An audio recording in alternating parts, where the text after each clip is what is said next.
સવારે 8 વાગે કિસ્સો બની ગયેલો પવન ચક્કી વાળા ત્યાંથી ગૌશાળામાંથી વાસણો વખાલે છે. એટલે મેં કીધું કે મને મારી પાસે આવ્યા કે એનઓસી આપો અમને, અને મેં એનઓસી ની ના પાડી કે એનઓસી નહીં મળે. એટલે 3 જણા આવ્યા ધારી અને પાઇપ લઈ. હું બેઠો હતો તેને મને મીંડા મારવા.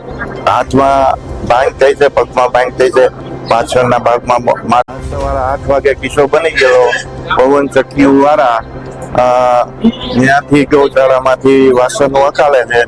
એટલે મેં કીધું કે મને મારી પાસે આવ્યા કે એનઓસી આપો અમને, અને મેં એનઓસી ની ના પાડી કે એનઓસી નહીં મળે.